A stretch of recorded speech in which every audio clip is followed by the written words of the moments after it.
자, 우리가 식민사회로 보통 얘기를 많이 하게 되는데, 왜 그걸 하게 되면은, 우리가 이제 일제강점 36년을 지나고 나서, 일제 식민지에 우리가 요즘 많이 하는 말이 가스라이팅이라고 말을 하잖아요. 예. 그 당시에도 우리 민족 전체를 갖다가 가스라이팅을 시켰다고 볼 수가 있습니다.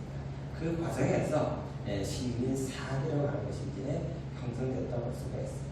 일제 식민지 때 역사학을 공부했던 사람이 해방 이후에 한국 역사학의 주류를 장악하고 있습니다.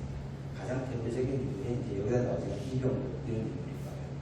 이런 인물들이 서울대학에 가서 교수를 하게 되면서 제자를 키우고, 그래서 이제 그 제자들이 스승을 갖다가 굴복하지 못하고 역시 식민사학의 논조를 갖다가 여전히 이제 답사하고 있는데, 그러한 거가 오늘날까지도 얘기하고 있고, 그 영향이 사실은 보수 정권의 이른바 뉴라이트라고 하게 되는 그런 역사관으로 새롭게 또 나오고 있습니다. 그러니까 뉴라이트에 대해서는 좀 비판을 하는 게 뭐냐면은, 가장 그 비평해야 될 것이 뭐냐면은, 일제 식민지를 경험했기 때문에 우리가 세계 경제 대국으로 발전할 수가 있었다라는 논리가 뉴라이트의 입장이라고 볼 수가 있거든요. 그러니까 식민지 지배를 좀 더 정상화시키고자 일본의 논리를 갖다 그대로 사실은 받아들이는 게 뉴라이트의 역사관이라고 볼 수가 있습니다. 근데 이제 일제가 만들어 놓은 통계라는 것은 상당히 부정확하다고 볼 수가 있어요. 그리고 식민 통치를 정당화시키기 위해 가지고 호도하기 위해서 만들어 놓은 것이 식민지 시대의 통계라고 볼 수가 있습니다. 지금도 한국 현대 정치에서도 통계는 해석을 어떻게 하냐에 따라 가지고 전혀 다른 양상이 나올 수가 있거든요. 그래서 통계 수치만 가지고 일제시대 때 한국이 근대화되는데 크게 공헌했다고 하는 것이 뉴라이트라고 볼 수가 있는데, 그런 것들이 이제 철도, 도로, 항만 이런 걸 갖다 이제 깔아놔서 경제적 기반이 되었다고 얘기하게 되는데, 사실 이게 이제 한국 전쟁이 없었다라면 이런 것들이 어느 정도 맥힐 수가 있습니다. 근데 사실 한국 전쟁 때 모든 폭격이라든가 이런 걸 다녀가지고 도로라든가 철도들이 다 거의 대패선됐다고 볼 수가 있겠고, 그리고 산업 기반 자체가 완전히 거의 폐허가 됐다고 볼 수가 있습니다. 그러면서 사실은 박정희 정권 들어오게 되면서 나름대로 경제 개발을 통해 가지고 오늘날 경제 대국으로 성장할 수가 있었던 건데, 그럼에도 불구하고 일제 식민지 시대가 한국 근대화하는데 크게 기여했다고 하는 우리가 뉴라이트라고 볼 수가 있습니다. 근데 이게 지금도 어느 정도 좀 영향이 남아있다고 볼 수가 있습니다. 그런 면에서 우리가 일제 식민 사학에 대해서 관심을 좀 가져야 되고, 특히 건국 80주년이기 때문에 하나 더 그런 의미를 좀 더 가져가야 되지 않겠는가 생각을 하고 있습니다. 일본이 1910년 8월 29일 날 일제 강점이 되죠. 사실 우리나라 국호가 없어졌습니다. 그리고 5,000년 역사를 내려오면서 국호가 없어졌던 때가 한 번도 없었어요. 우리가 몽고 80년 지배를 당했었지만은 그때도 고려라는 국호는 가지고 있었습니다. 근데 국호 자체가 없어진 거는 일제 강점 되면서부터 나라가 없어지고, 조선인이 아니라 일본인으로 국제적으로 통일된 시대라고 볼 수가 있습니다. 그런 것이 일본이 식민지를 만들고 나서 과연 어떻게 통치하려고 했었는가 하는 것이 이제 이 세 번째가 네 가지가 기본적인 내용이라고 볼 수가 있습니다. 첫 번째가 이런 거죠. 일제가 한국의 식민 통치를 효과적으로 달성하기 위해서 우리 역사를 왜곡한 사기라고 볼 수가 있습니다. 우리나라 역사는 기본적으로 5,000년 역사로부터 이해를 하게 되고, 일본은 5,000년에 미치지 못하고 있습니다. 그래서 우리 고대사에 있었던 많은 역사 사료를 갖다가 수집을 해서 전부 다 폐기시켰다고 볼 수가 있거든요. 그래서 우리나라 고대사 연구가 미약할 수밖에 없는 자료가 남아있지가 않습니다. 중국 같은 경우도 거의 5,000년 역사지만은 상당히 많은 자료들이 다 남아있거든요. 그런데 우리는 우리 자료가 하나도 없어요. 이런 거는 일제 식민 때 우리 고대 역사를 갖다가 훼손하기 위한, 왜곡하기 위한 일제의 또 하나의 전략이라고 볼 수가 있습니다. 그리고 식민 통치를 위해서 역사학을 말대로 이제 이용하려고 했었던 거라고 볼 수가 있겠고요. 그 다음에 제일 중요한 거는 일제 식민 침략 행위를 합리화시키는 것. 그거는 강정되기 전까지입니다. 그러니까 1876년이죠. 이 강화도 조약, 1786년인가요? 1876년이죠. 강화도 조약 체결하고 나서부터 일본의 조선에 대한 침략이 본격화된다고 볼 수가 있습니다. 처음에는 경제적으로 침략하게 됩니다. 그래서 나는 외교권을 빼앗아가고 결과적으로 이제 1910년에 일본이 이제 식민지로 이제 넘어갔다 볼 수가 있는데 이 침략 행위를 갖다가 합리화시키려고 볼 수가 있겠고 그 다음에 36년 식민 통치를 갖다가 정당화시키려고 했었다. 그것이 식민 사학이 갖고 있는 목적 개념이라고 볼 수가 있겠고 그 다음에 이 식민 사학을 마련했던 것이 뭐냐면 바로 이제 네 번째라고 볼 수가 있습니다. 한국의 역사, 문화, 전통이 정체되고 그 다음에 부끄러운 역사이고 일제 식민 통치는 한국 역사 발전에 기여했다고 하는 것. 아까 말씀드렸던 유라이트 대통령이 갖고 있는 역사 인식이라고 볼 수가 있습니다. 일본의 역사학자들이 지금도 그렇게 이야기하는 역사학자들이 굉장히 많이 있어요. 나아가서 한국인의 저항의식을 마비시키고 독립의식을 못 갖게 하겠다는 겁니다. 그리고 식민 통치의 영속화를 기도하고 있다. 사실은 통치를 조선을 갖다 식민의 지배를 만들고 나서 일본의 영토로 완전히 편입시키려고 했었다고 합니다. 독립의 개념을 해주려고 하는 의지 자체가 없었습니다. 그 의미에서 본다면은 지금 홋카이도, 그다음 오키나와 이런 식의 일본의 영토로 만들려고 했던 것이 바로 이 식민사회가 가지고 있는 거라고 볼 수가 있습니다. 그래서 우리가 이 식민사회에 대해서 조금 더 알아야 우리 한국사에 대한 이해가 조금 더 특히 우리 중국어와 관련된 역사를 이해하는데 도움이 되지 않겠는가 하고 있습니다. 문제가 있는데 개항은 언제 했었는가가 1876년에 개항을 했었고 그리고 이때부터 일본의 경제적인 식민지 지배를 가게 되는 시작이 되었다고 볼 수가 있습니다. 그리고 나서 이제 일제에 1910년 8월 29일 날 식민지로 넘어가게 되고 우리 조선이라는 대한제국이라는 나라 이름 자체가 이제 없어지는 36년간의 역사 가장 5천년 역사에 불행했던 시기가 사실은 일제 강점기라고 볼 수가 있습니다. 넘겨주시죠. 요란하죠. 자, 이게 일본의 식민지 영역입니다. 일본의 식민지 영역이 어디였었을까? 우리가 보통 가게 되면 우리나라만 생각할 수가 있는데 일본이 가지고 있는 식민지 영역은 엄청나게 크다고 볼 수가 있습니다.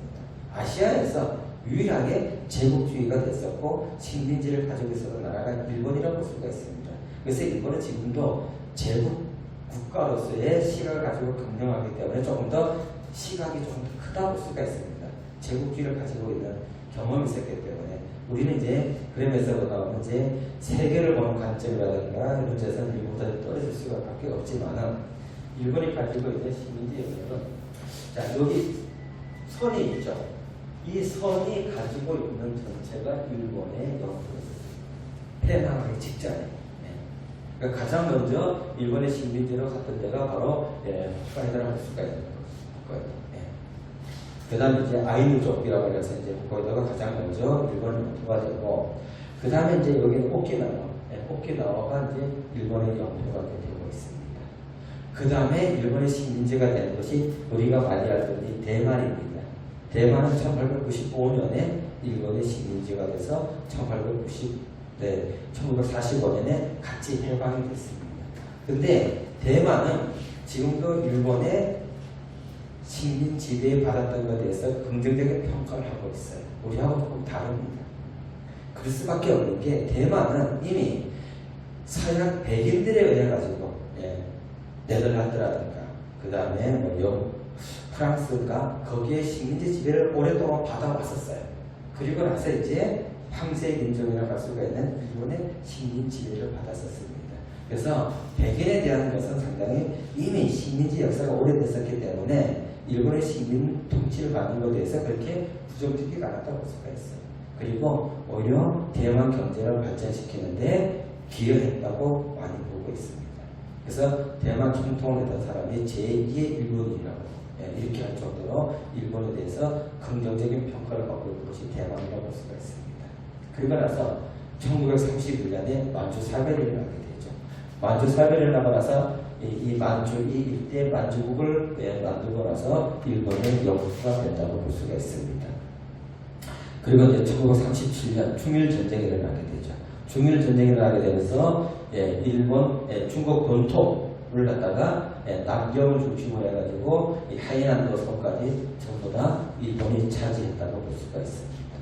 그리고 태평양 전쟁이 41년이 일어나게 되죠. 태평양 전쟁이 일어날 때부터 버마라든가 필리핀이라든가 인도네시아, 자바섬까지 완전히 지금 괌 있죠. 괌도 일본의 편입이 됐다고 볼 수가 있습니다. 그래서 아마 가장 광범위하게 일본이 식민지 영토를 가지고 있었던 거죠. 그러니까 우리나라만 일본의 식민지가 된 것이 아니라 45년 평화할 때까지 이렇게 많은 일본이 영토를 가지고 있었다고 볼 수가 있었습니다. 그러니까 당시에 보게 되면 세계에서 군사력이 3위, 4위에 해당됐던 것이 일본이라고 볼 수가 있습니다. 그래서 이러한 역사를 가지고 있는 것이 이제 사실 일본의 제국주의 국가지라고 볼 수가 있습니다. 넘겨주시죠. 근데 이런 지역마다 다 한국인들의 피해가 다 남아있는 곳이라고 볼 수가 있습니다. 우리가 알고 있는 강제동원, 그 다음에 위안부, 이런 걸 통해 가지고 각 지역에서 조선이 갖다가 수탄에 나왔다고 볼 수가 있죠. 일본 군으로 끌고 가고 했다는 거죠. 이 주도했던 기관들이 보게 되면 대체적으로 이제 세 개를 얘기하고 있습니다. 가장 이제 첫 번째가 동경제국대학, 지금은 도쿄대학이죠. 도쿄대학이 볼 수가 있는데 이 메뉴에 이 사진이 바로 도쿄대학 사진입니다. 근데 일본의 대학에 가면 흥미로운 것도 하나 있어요. 이 건물들이 대체적으로 국립대학에 이제 있는데 제국대학에 있었는데 요 특징적인 것이 뭐가 있냐면 탑 가운데 뭐가 있죠? 시계가 있어요. 시계. 이 시계는 근대의 상징입니다. 근대의 상징. 시간에 이제 맞춰가지고 인간들이 거기에 맞춰 나가는 게 이제 옛날에 이제 해 뜨면 일어나고 했지만 여기서 자고 하는 것이 이제 일반적이었었는데 근대에 기차가 만들어지게 되고 교통에 발달하게 되면서부터 시간에 대한 적용이 이제 인간이 그렇게 맞춰지게 되는 거예요. 그래서 상징성을 가지고 시계를 갖다 놓고 있습니다. 그래서 도쿄대학도 있고 교토대학도 있고 일본 국립대학에 가게 되면 대체적으로 이 같은 모양의 부분에 시계가 상징적으로 있습니다. 그래서 동경제국대학이 1877년이죠. 동학농민혁명보다 빠른 시기입니다. 빠른 시기에 이미 대학이 만들어지고 있습니다. 대학이 설립되고 국사학과가 설치되면서부터 천황제 이데올로기를 만들고 있습니다. 일본은 지금도 천황제 국가를 얘기하죠. 오도고성 천황. 국민의 개념이 아니라 천황의 신민의 개념을 가지고 있는 것이 일본에 지금까지 남아있는 어떤 그런 정신사라고 볼 수가 있습니다. 그래서 식민 이데올로기를 개발했다고 볼 수가 있겠고, 그래서 이 조선을 식민지로 만들어놨다가 정당화시키고자 하는 이런 논리를 개발해낸 것이 첫 번째 동경제국대학이라고 볼 수가 있습니다. 그 다음에 이제 조선사 평수회라고 있습니다. 이건 우리 한국인들 그리고 일본의 역사학자를 중심으로 해서 조선에 만들어졌던 역사기관이라고 볼 수가 있습니다. 지금으로 본다면 국사편찬위원회라고 볼 수가 있는데 일제시민이 되는 이제 조선사 편지를 만들어가지고 식민사업을 주도했었는데 여기에는 일본인 역사학자뿐만 아니라 한국인 역사학자도 들어가 있어요. 그리고 이제 여기 있는 이완용, 박영형, 권중현 이런 친일의 대표적인 인물이라고 볼 수가 있습니다. 을사오족이라고 할 수 있는 이완용. 그 다음에 이제 박영호가 이제 친일의 정서 썼고 권중형도 을사오족의 한 사람이라고 볼 수가 있습니다. 이런 사람들이 고문의 역할을 했었고요. 그리고 이병도, 신석호, 최남선, 이능화 이런 사람들이 실무, 편수 담당을 했다고 볼 수가 있습니다. 그러면서 이제 이 조선사 방대한 자료집을 갖다가 만들어내죠. 이걸 가지고 우리나라의 자랑스럽고 한글 같다는 역사를 아까 말씀드렸던 것처럼 부끄러운 역사를 만들고 이런 인식을 우리 식민지 조선인들에게 심어주려고 가스라이팅 하려고 했던 것이 이 식민지 사회라고 볼 수가 있습니다.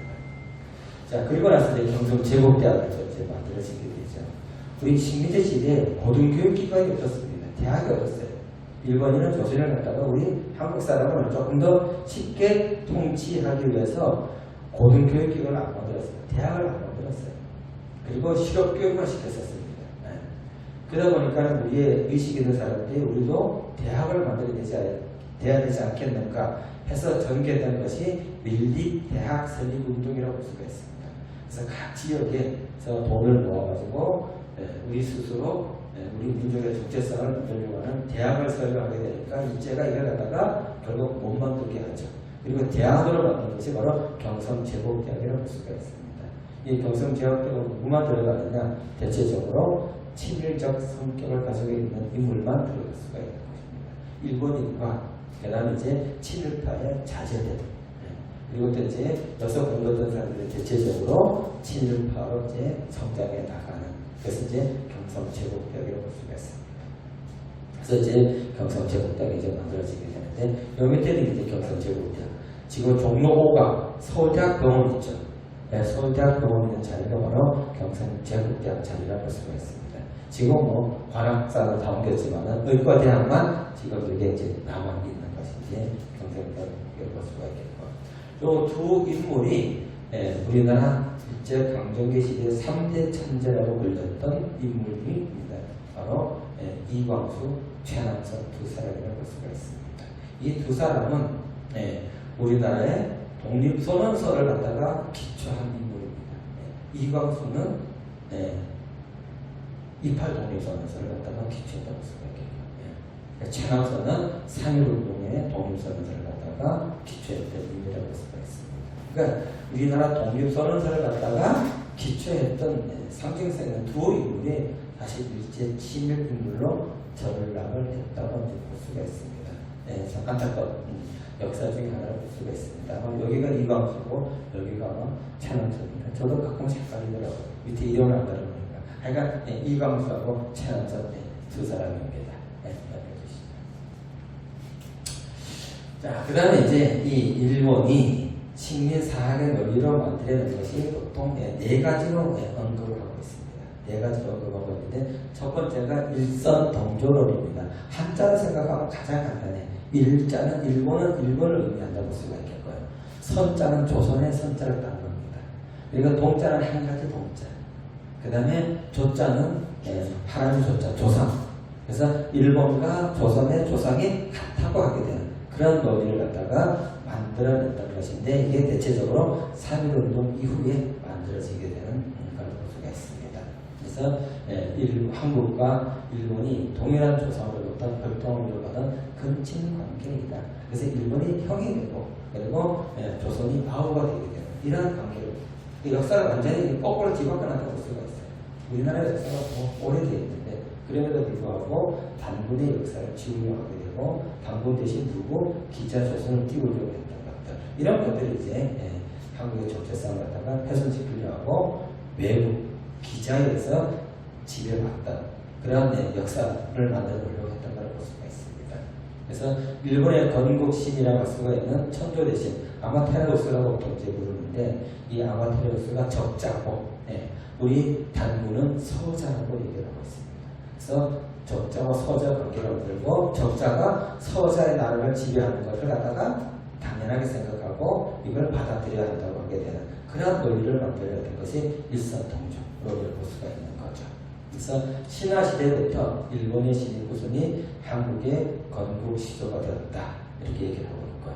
그 다음에 역사시대에는 신공항우가 신라 정벌이라든가 임나의 공부서를 통해 가지고 우리 고대 한국을 갖다가 지배해 왔다고 얘기를 하고 있습니다. 전부 다 거짓말입니다. 허구라고 다 바뀌어졌어요. 그럼에도 불구하고 일본 서기라든가 그다음에 고사기라고 있습니다. 이런 걸 통해 가지고 일본의 역사를 갖다가 이렇게 자기네들 역사를 갖다가 조금 더 긍정적으로 평가하기 위해 가지고 우리 시맞지 상황을 갖다 정벌했었고 그다음에 우리가 저기 가야 일대를 갖다가 지배했다고 하게 되는 그런 논리를 제공하고 있는데 전혀 그렇지 않다고 하는 것이 학계 통설이라고 볼 수가 있습니다.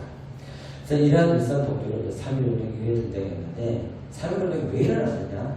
우리 조선의 입장에서 보면 당연히 독립을 하기 위해서 일어났다고 생각하지만은 이 일본의 역사학자들은 이렇게 얘기했다는 거예요. 3.1운동은 일본과 한국의 근원이 같다는 것을 알지 못했기 때문에 일어난 것이다. 그래서 이 근원이 같다는 걸 갖다가 교육을 시키려고 하게 되는 거죠. 그래서 일제 식민지 시대 이 역사 교과서를 보게 되면은 일본 역사가 먼저 나옵니다. 그러고 나면 이제 우리나라 역사가 나오고, 그러면서 이제 일본 역사를 갖다가 더 오래됐다는 걸 갖다가 역사 교육을 통해서 알려주려고 하게 되는 거. 이제 이런 것들이 이제 일선 통조론의 핵심이라는 볼 수가 있는 거죠. 그 30년 넘어가게 되면 이제 대동학 박물관을 이제 만들게 되는데, 일본, 한국, 만주, 몽골 여러 민족은 같은 조상이라고 하게 되는 이런 논리를 갖다가 확장시켜 나갔다고 볼 수가 있습니다. 그래서 1931년에 만주 사회를 일으키게 되는데, 이러한 걸 갖다가 확장시켜 나갔다고 볼 수가 있겠고요. 그래서 고대 한일 역사 연구의 가장 중요한 자료로 쓰이는 것이 강개토 대왕비와 칠지도라고 볼 수가 있습니다. 여기에 나오는 비문과 명문이 있습니다. 글씨가 있는데 이 글씨를 갖다가 해석을 갖다 달리하는 거예요. 우리가 해석하는 거와 일본의 역사학자들의 해석이 다른 그런 걸 볼 수가 있습니다. 그래서 이 강개토비와 칠지도가 이제 핵심적인 역사 왜곡의 자료로 일본에서 이제 썼다고 볼 수가 있습니다. 이제 강개토 대왕비라고 볼 수가 있습니다. 원래 이 비만 있었는데, 그리고 이제 이 비가 이제 마모되고 하게 되니까는 우리나라 사람이 여기다 비각을 쓰고 있습니다. 비각을 쓰고가지고 가급적이 좀 보존하려고 했었는데, 최근에 와서 여기다 전부 다 밀을 갖다 다 덮어 씌웠습니다. 이게 있는 거죠. 그래서 한국으로 들어가서 사진도 못 찍게 하고 있는 것이 중국이 이제 볼 수가 있는데, 이 광개토 대왕비를 누가 발견했느냐? 일본 중위가 발견했습니다. 중위가 발견해가지고 탁본 이제 떴었는데, 그 중에 이제 글자가 훼손되어 있는 것이 있습니다. 몇 개 훼손되어 있는 것이 바로 이제 밀한 부분이라고 볼 수가 있어요. 그래서 이 해석을 갖다가 일본의 역사학자들과 한국의 역사학자들이 각각 다르게 이제 해석하고 있는 걸 볼 수가 있습니다. 내용을 보게 되면은 특히 이제 신묘년자를 볼 수가 있는데, 여기 이제 고구려 건국서부터 시작해가지고 신화부터 해서 광개토 대왕때까지의 역사가 기록되어 있는 비를 볼 수가 있거든요. 그래서 백잔, 신라, 구시, 송민, 유래, 조공. 이제 요 글자는 이제 이렇게 백자는 이제 백제라고 볼 수가 있겠고요. 그래서 백제와 신라는 예부터 고구려의 송민 일성으로 조공해 왔었다. 그리고 그런데 19년은 392년에 외가 바다를 건너왔다. 그 다음에 백잔을 치고 땡땡땡 하고 나서 신라를 신민으로 삼았다. 그래서 나자가 이제 신라라고 의미한다고 볼 수가 있는데 신민으로 삼았다고 이제 얘기하고 있거든요. 근데 이때 신라는 배를 타고 넘어왔던 것이 이제 외가 넘어와가지고 백제와 신라를 일본의 영토로 삼았다고 해석하는 것이 이제 일본의 해석이라고 볼 수가 있습니다. 근데 우리가 이 전체적인 비의 주체가 누구냐면 고구려거든요. 고구려. 근데 뒷부분은 반드시 지금도 백제와 신라는 고구려 송민이었다. 이게 지금 인정이 되고 있어요. 근데 여기는 이제 고구려가 이제 주어가 되는 거죠. 근데 요 밑에를 갖다가 일본을 주어로 놓고 해석을 할 수가 있느냐. 이 문장 전체, 광개토 대왕비 전체가 주체가 고구려라는 상징에서 본다면은 고구려가 외가 신라를 갖다 침공하게 되니까는 외를 갖다가 쫓아내서 고구려의 시민을 삼았다. 이렇게 해석하는 것이 일반적이라고 볼 수가 있습니다. 그래서 이 역사 해석의 문제를 가지고 지금도 일본의 역사학자와 한국의 역사학자들이 고대사에서 여전히 이제 논쟁을 하고 있는 것이 볼 수가 있습니다. 넘겨주시죠. 그 다음 칠지도라는 것이 있습니다. 이렇게 이제 7개의 손가락이 이렇게 나와 있어가지고 이제 칠지도라고 부르는데, 이 칠지도의 해석 같은 경우는 좀 첨예하게 대립되어 있다고 볼 수가 있습니다. 한국학계에서는 일본의 하상가를 주장하고 있고요. 근데 일본에서는 헌사, 조공으로 바쳤다고 얘기를 하고 있습니다. 그래서 해석을 각각 달리하는 걸 볼 수가 있습니다. 근데 요게 너무 일본에 전해진 것이 언제쯤이냐게 되면 대체적으로 아마 근초고왕 시기라고 얘기를 하고 있습니다. 근초고왕 시기면은 백제가 가장 전성기 시대였다고 볼 수가 있습니다. 그래서 이 전성기 시대 때 일본에 보내졌던 넘어갔던 건데, 백제 입장에서 본다면 단순히 선물로 일본에 선물로 준 거라 생각하고 있고, 일본에서 이걸 갖다가 조공으로 바쳤다고 얘기하고 있는 다른 해석을 하고 있는 것이 이 칠지도라고 수가 있습니다. 예. 두 번째가 이제 타율성론이라고 이제 얘기하고 있는데, 이 타율성론은 우리나라 역사가 우리 스스로 발전하지 못하고 주변에 의해서 발전했다고 하는 논이라고 볼 수가 있습니다. 그래서 우리 주체적인 발전하지 못하고 주변, 중국이라든가 만주라든가 일본에 의해 가지고 우리나라 한국 역사가 발전해 나갔다고 하게 되는, 우리나라의 주체성을 갖다가 약화시키기 위한, 그래서 자주성 결여를 갖다가 강조해 나갔다고 볼 수가 있습니다. 그래서 이 자주성 결여에는 두 가지가 나오게 되는데, 하나가 만선사관과 반도적 성격론이라고 이야기를 하고 있습니다. 그래서 이 만선사관은 만주와 조선이 뗄래야 뗄 수가 없는 불가분의 관계이기 때문에 만주의 영향을 받아가지고 우리나라 역사가 같이 휩쓸리게 된다고 하게 되는 그런 논리가 이 만선사관이라고 볼 수가 있습니다. 그래서 우리나라 역사는 우리 만주에 종속되어 있는 그런 의미를 가지고 있는 것이 바로 만선사관이라고 볼 수가 있겠고요. 그다음에 반도적 성격론은 우리나라 지형이 반도화되어 있기 때문에 주변의 영향을 받을 수밖에 없다는 얘기입니다. 그래서 우리나라가 사대주의가 나왔다고 얘기합니다. 그래서 이제 이 큰 나라를 갖다가 섬겨야 된다.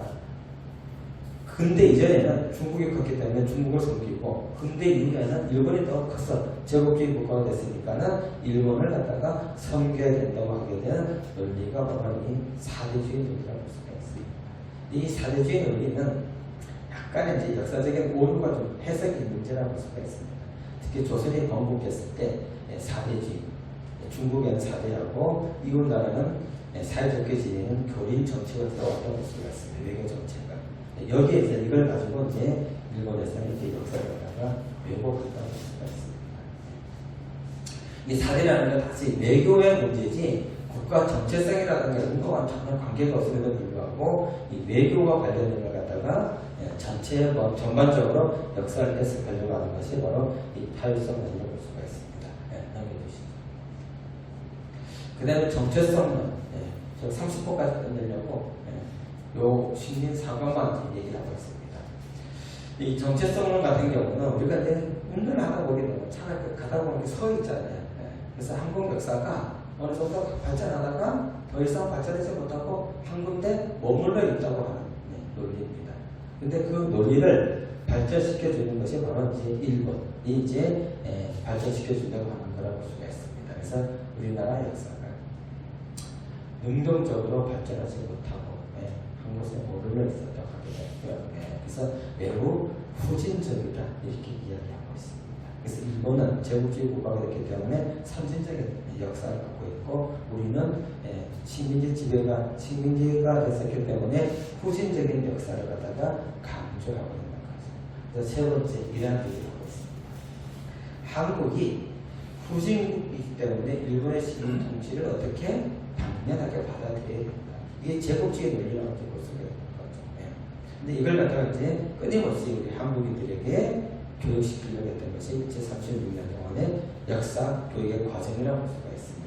그래서 여기에 머무를 것이 아니라 더 나아가서는 어떻게 고맙게 여겨야 된다. 아마 이렇게 생각하시는 분들이 지금 있겠죠. 엄마 부대 대표 주옥순 성우님과 위안부가 매춘이라고 얘기하고 이걸 갖다가 일본의 역사 인식과 똑같이 대표적으로 얘기하고 있는 이런 인물들이 지금 남아있고, 그리고 경제 사업을 했던 인물 같은 경우는 여전히 이런 모습을 가지고 있습니다. 그래서 이런 역사 인식에서 일본에서는 주장하는 것이 침략 미화론입니다. 일본의 침략을 갖다가 조선을 갖다가 발전시키는데 기여한다거나 미화시키고자 하는 것. 이 침략을 정당화시키는 것뿐만 아니라 오히려 미화시키고 하는 그런 거라고 볼 수가 있습니다. 또 우리나라에서는 식민지 근대화, 식민지 경험이 있기 때문에 우리가 경제적으로 발전할 수가 있었다고 하게 된 그런 논리를 갖다가 이야기하고 근데 이 식민지 근대화는 아까도 말씀드렸듯이 뉴라이트 개념에서 그대로 원형에서 받아 쓰고 있습니다. 서울대학교 교수였던 누구죠? 이렇게 생각하는데 이 낙성대 연구소라고 일본의 기업들로부터 돈을 지원받아가지고 안병집부터 시작해갖고 이런 책들을 지금도 내고 있어요. 얼마 전에도 그 연세대학교 누구죠? 사회학과 교수인가 정책과 교수인가? 그 위원부가 매춘의 일종이라고 얘기했다. 수업 시간에 얘기했다가 학생들이 이건 녹음해가지고 소송을 걸었는데 무죄 판결 받았습니다. 학문의 영역에 자유를 침해한다고 해가지고. 근데 이러한 역사가 왜곡을 하는 사람들이 여전히 지금 일부 대학 교수들은 남아요. 여자 한 분이 또 있었죠. 제국의 연구라고 해가지고 있었죠. 그것도 결국은 무죄 판결 받았습니다. 한 번에 이렇게 자유가 있어서 하지만은 그렇게까지 해야 될까 하는 생각을 가지고 있습니다. 일본의 시민지체를 정당화시키고 이제 면피하려고 하는 것 같다가 거기에 동조하려고 하게 되는 그런 게 좀 있습니다. 네, 뭐 참고사항 보게 되게 되면은 이건 이제 정체성론과 관련된 것까지 우리가 많이 얘기하게 되는데 사회의 역사 발전 단계는 보통 이렇게 네 가지로 보통 얘기를 많이 하고 있어요. 원시시대 공산제 사회, 그 다음에 고대 노예제 사회, 그 다음에 중세시대 공본제 사회, 그리고 근대 자본주의 사회. 이 정체성의 논리가 왜서 나오냐 하게 되면은 우리나라가 봉건제도를 갖추지 못했다고 얘기를 하고 있습니다. 그러니까 봉건적 사회라고 얘기하지만은 봉건 사회라고 얘기를 안 하거든요. 왕과 제후의 관계가 있어가지고 어떤 그 조세를 갖다가 대신하고 통치를 갖다가 이렇게 이제 하게 되는 그런 관계가 형성되어 있지 않는 나라가 우리나라. 일본 같은 경우도 제후 천황과 제후 관계가 있었고 중국도 고대 사회에서는 천황과 제후 관계가 있었거든요. 근데 우리나라는 사실 그런 역사가 없었습니다. 왕이 전체적으로 통치해 왔었다고 볼 수가 있는 거죠. 그러면서 보다면은 공산제와 그다음에 노예제까지는 왔었는데 중세 봉건제를 갖추지 못했기 때문에 자본주의를 한국 역사가 어디에 머물러 있다? 고대 노예제에 머물러 있고 식민사회를 경험하게 될수록 근대 자본주의가 나갈 수밖에 없다. 이러한 논리가 바로 정체성의 논리라고 볼 수가 있습니다. 그래서 이 식민사회에 돌려서 여전히 지금 남아있는 것이 바로 이 식민지 극대화로는 아직도 한국 사회에 크게 영향을 미치고 있는 중요한 시민사회의 폐해성의 하나라고 볼 수가 있습니다. 그 다음에 이제 마지막 있는 것이 이제 단파성론이라고 볼 수가 있습니다. 그리고 옛날에도 그런 얘기가 많이 있었어요. 우리나라 사람들은 서로 파생을 좋아하고 두 사람을 모두 서로 의견이 다르고 세 사람을 모여서 말하기에 의견이 싸우고 이러한 얘기가 있어요. 이건 우리나라만 얘기가 아니라 세계 모든 나라 다 똑같아요. 다 똑같습니다. 근데 이걸 갖다가 우리나라에만 적용시켜가지고 단파성론이라고 얘기하고 있습니다. 우리 조선이 망하게 된 것은 일본이 침략해서 망한 것이 아니라 서로 이게 단파하다가 스스로 망했다고 얘기하는 겁니다. 그러한 논리가 바로 우리나라 역사를 갖다 부끄럽게 만들고 하게 되는 것. 그래서 우리가 아마 예전에는 사색당전이라는 말을 다 많이 배웠었을 거예요. 역사 교과서에도 사색당전을 썼는데 지금 사색당전 용어 안 쓰고 있습니다. 붕당이라고 쓰고 있어요. 붕당. 근데 이 동인, 서인, 남인, 북인 이런 걸 갖다가 붕당 정치라고 얘기하게 되는데 이거는 정근대적인 정당 정치라고 볼 수가 있습니다. 그 붕당이라는 것이 정치의 책임을 맡고 그걸 못하게 됐을 때는 또 다른 남인, 서인 이 정권들이 형성되어 간다고 볼 수가 있습니다. 오늘날 본다면은 진보가 보수가 왔다 갔다 하게 돼서 정권을 하는 것처럼 서인 정권이 들어서게 되고 남인 정권이 들어서고 북인 정권이 들어서고 가장 오래 섰던 것이 바로 서인 정권이라고 볼 수가 있습니다. 가장 우익적인 정권이 바로 서인 정권이라고 볼 수가 있습니다. 근데 가장 여기서 진보적인 정권이 뭐냐면 북인 정권입니다. 그래서 의병에 가장 많이 참여했던 데들이 북인 계통에서 가장 의병운동에 적극적으로 참여했다고 볼 수가 있습니다. 그래서 우리나라 정치를 갖다가 상당히 부정적으로 단파, 파쇄 이런 걸 이제 이야기하게 됩니다. 그래서 이제 사회로들 이후에 이 문화 정치를 통해 가지고 민족 분열을 하기 위해서 만들어 보도록 볼 수가 있겠고 또 하나는 친일 세력을 양수하는 데 일조했던 것이 바로 이 박박상 문제라고 볼 수가 있습니다. 그래서 이걸 통해 가지고 이제 전체적으로 신진사학이 오늘날까지도 크게 영향을 이제 많이 남기고 있는 거라고 볼 수가 있습니다. 혹시 넘겨보시죠.